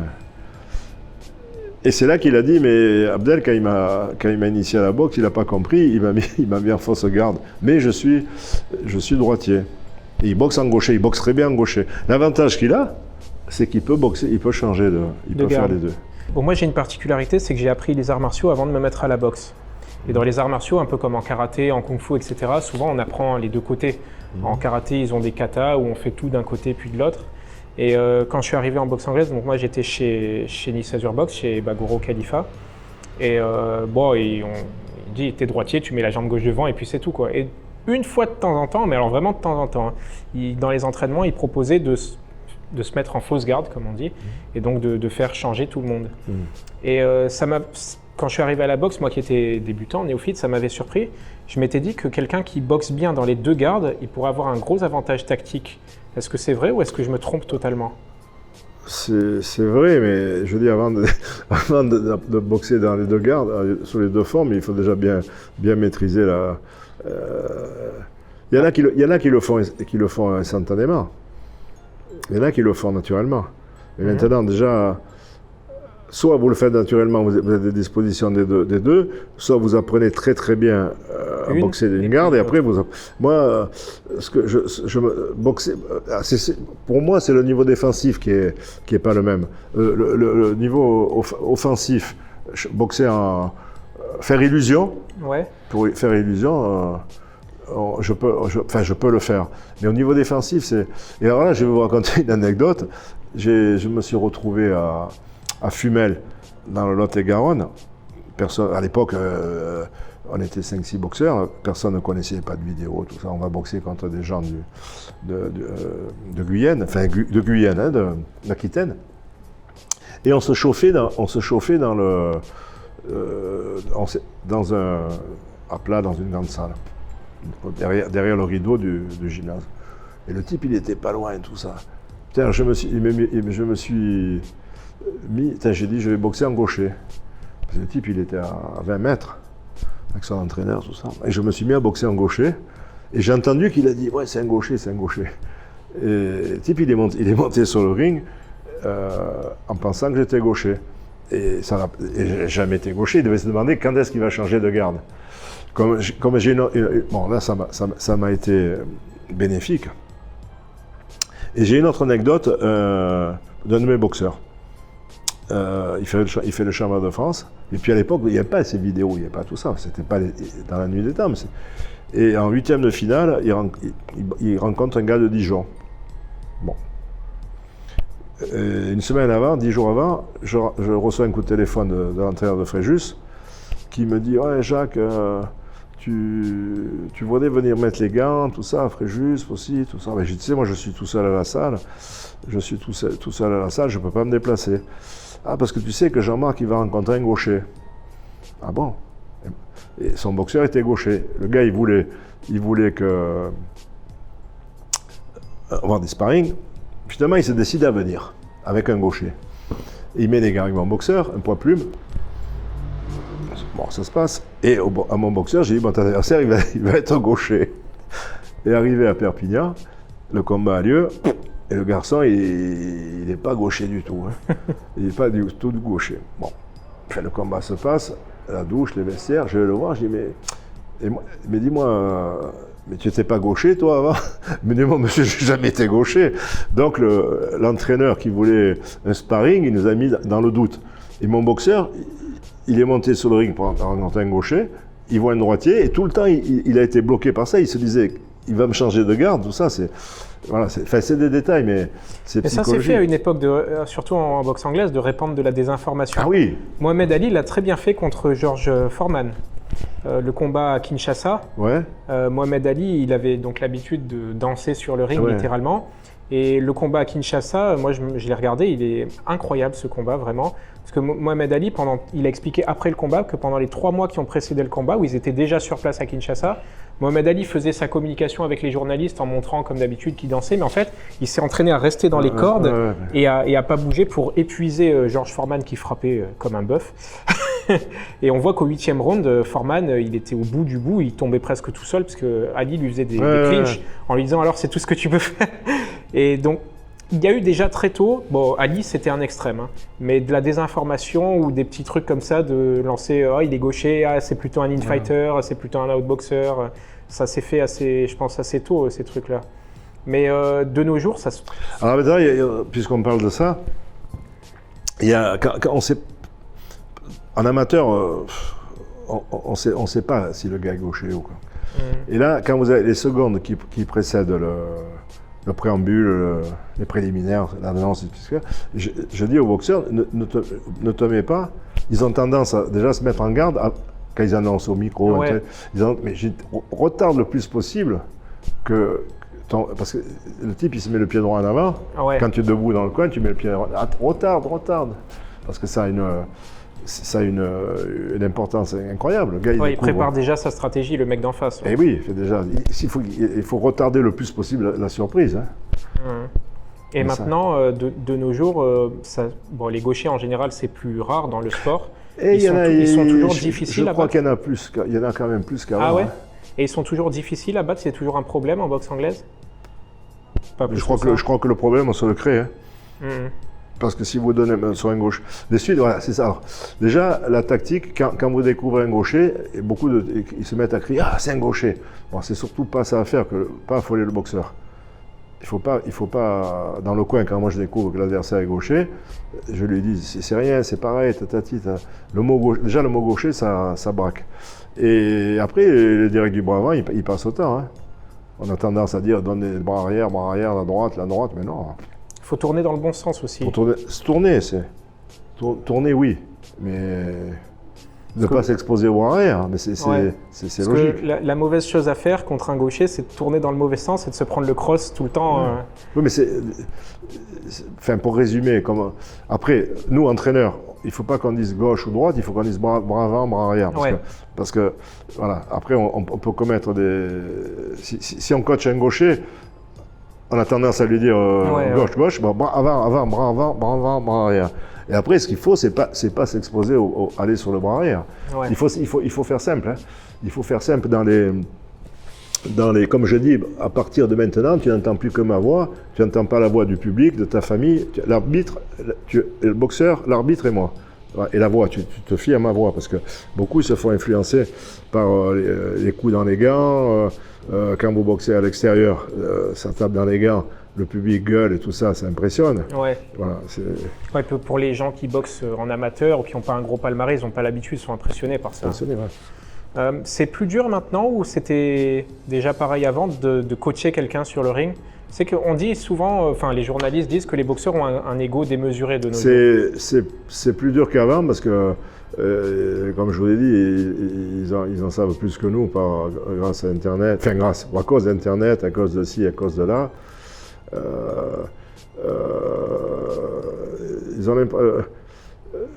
La plupart des boxeurs ont l'impression qu'ils veulent maintenant, hein, ils comprennent pas qu'il y a une opposition en face. Voilà, s'ils survolent pas les débats, c'est pas bien. Mais comme le gars qui est en face, il est comme toi. Hein. C'est pas un sport on court pas contre le chrono, on saute pas à une certaine hauteur. On a quelqu'un en face, et ce quelqu'un, il fait le maximum. Il fait le maximum pour être bien. Mais si tu le bouffes, si tu domines, tu n'as plus besoin de rien, tu n'as rien à faire ici, tu es déjà champion.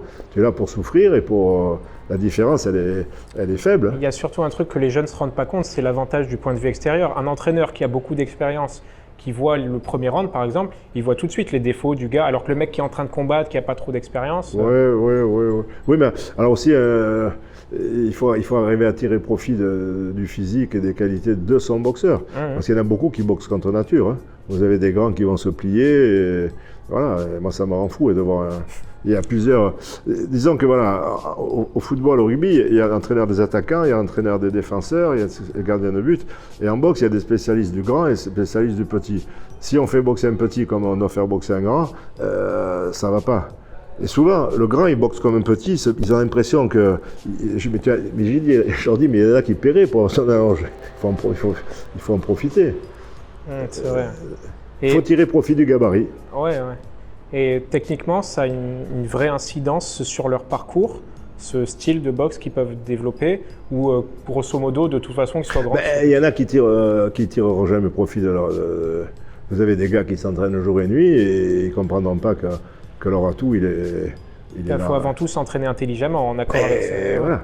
Alors maintenant, moi je rigole parce que le cardio, pour moi, le cardio, ça n'existe pas. C'est un mot. Il faut s'entraîner. Voilà. Je suis peut-être naïf en disant ça, mais cardio, c'est commercial. C'est si on fait du cardio. Tu fais des cardio, mais entraîne-toi, mets-toi en condition physique et voilà, parce que séance de cardio. Oui, séance de cardio. On en a toujours fait du cardio. On en a toujours fait. Des accélérations au sac, on en a toujours fait des 8 secondes au sac. Là, quand j'ai le malheur de m'occuper de leur faire des accélérations au sac, je les crève. Parce qu'il y a le cardio commercial, quand vous les voyez tricoter. Voilà. Ah, ça me rappelle un ami à moi qui disait premier problème, pas de cardio, deuxième problème, pas de cardio, troisième problème, pas de cardio. Et oui, mais maintenant, il y a des séances de cardio. De 8h à 10h. Après, il y a ci, il y a là. Non, mais c'est un tout. C'est la nourriture, le sommeil, l'investissement.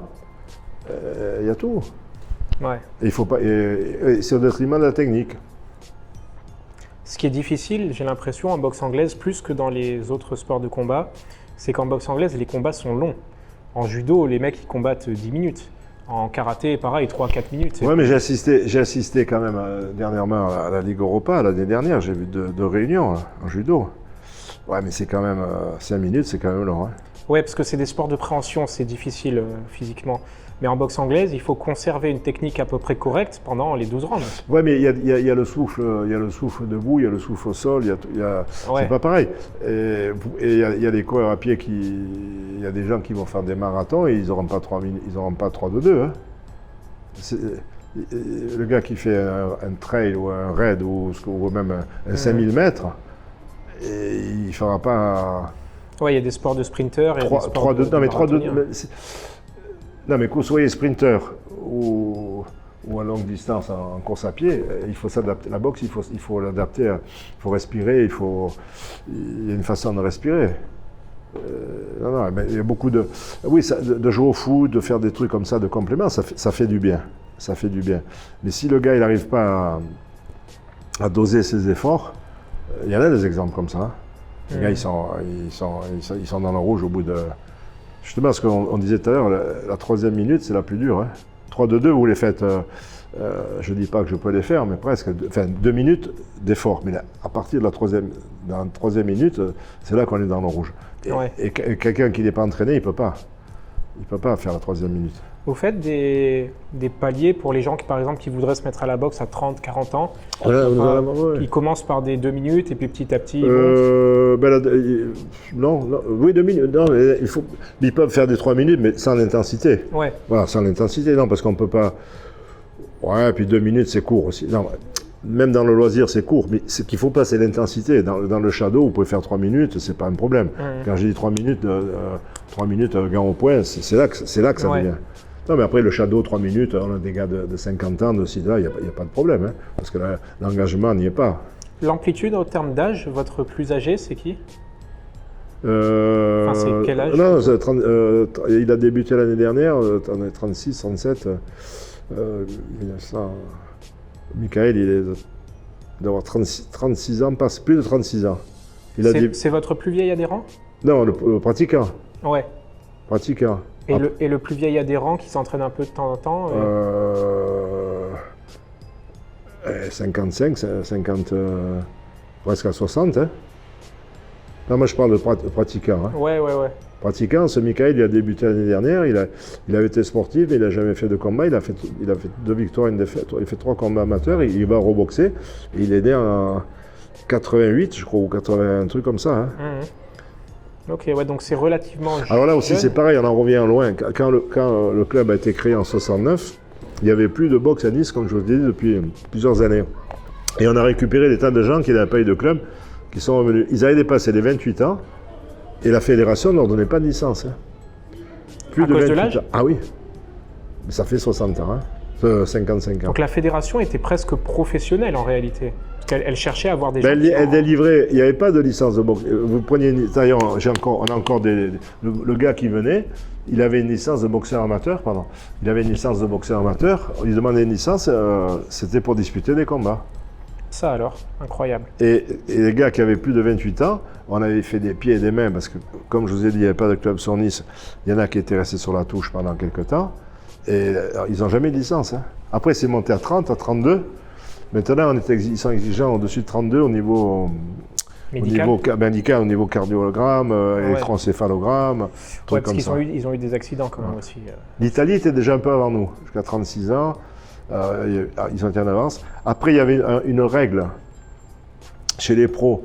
Quand vous atteignez 36 ans, il ne fallait pas perdre. Le jour où il y avait une défaite, ils ne pouvaient plus boxer. Maintenant, il y a des mecs de 40 ans qui boxent. Hein. Il y avait des mecs de 40 ans. Ouais, et puis c'est des plus petites carrières, je pense, j'espère. Parce que boxer au-delà de... Ben, il y en a qui commencent à 27, 28 ans, 30 ans. Hein. Il y en a qui, avant, il y avait beaucoup de gens qui débutent. Avant, même au football, c'est pareil. Hein. Le type avait 30 ans, il était fini. Hein. Ouais. Ah oui, je pense hein, que quand vous voyez, enfin, il y a des tas d'exemples, on ne parle pas de Dante, mais enfin, il y en a des tas qui, 35 ans, il y a des bons footballeurs. Hein. Ouais, c'est vrai que ça se fait maintenant. Bon, après, maintenant, ils ont un suivi. Il y a le suivi, le suivi, la nourriture. Ça permet de pousser un peu plus loin la machine, mais il y a quand même des limites, parce que boxer à 36 ans... J'ai assisté, je me suis déplacé parce qu'il devait rencontrer... pouvait rencontrer un de mes boxeurs, l'Italien Gianfranco Rosi. Il était champion du monde. Hein. Gianfranco Rosi, un garçon très gentil, un garçon qui avait réussi financièrement. Il a voulu reboxer. Il a reboxé. Il a fait 2 ou 3 combats bidons. Il est né en 1957. Il avait battu Gilbert Dellé, il avait été champion du monde plusieurs fois. Et la fédération italienne ne lui donne pas de licence. Il va boxer en Serbie, il gagne. Et, j'y suis allé, il choisit un bon adversaire à San Marino. Ouais. Donc, avec des règlements, c'est plus petit, c'est comme Monaco, mais c'est en Italie. Ouais. Des règlements. Et il rencontre ce Roselia, c'était une ceinture, c'est là. Il se balade pendant 11 rounds. 11 rounds, il s'est pris un KO au 12e.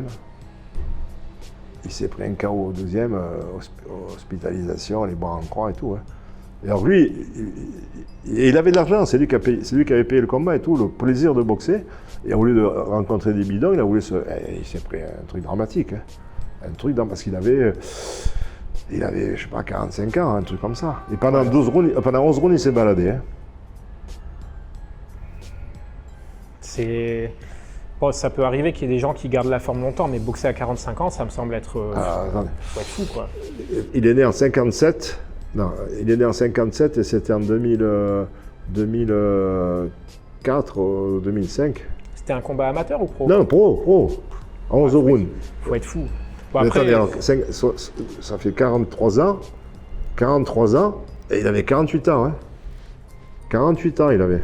Il devrait y avoir des règlements sur l'âge. Quand on est à cet âge-là, on mais, devrait oui, pas mais justement, dans ces pays, nous les gars c'est San Marino, ils font ce qu'ils veulent. Les gars qui ne peuvent pas boxer en France, ils vont boxer au Luxembourg. Ouais. Et là, à Saint-Marin, ils ont fait ce... Et c'est lui qui a payé. Il a payé l'adversaire. Pour montrer qu'il rencontrait un vrai boxeur. Il aurait pu en faire 10-15 de combats qu'on allait faire valoir. Là, souvent, les boxeurs en fin de carrière, d'ailleurs, ils font des petits combats d'exhibition, des trucs. Mais là, en Serbie, il avait rencontré Mais là, il a voulu... C'est lui-même, de lui-même. Et ça a été dramatique. Hein. Bon, c'est un exemple parmi tant d'autres. Il ne faut pas jouer avec le feu. Hein.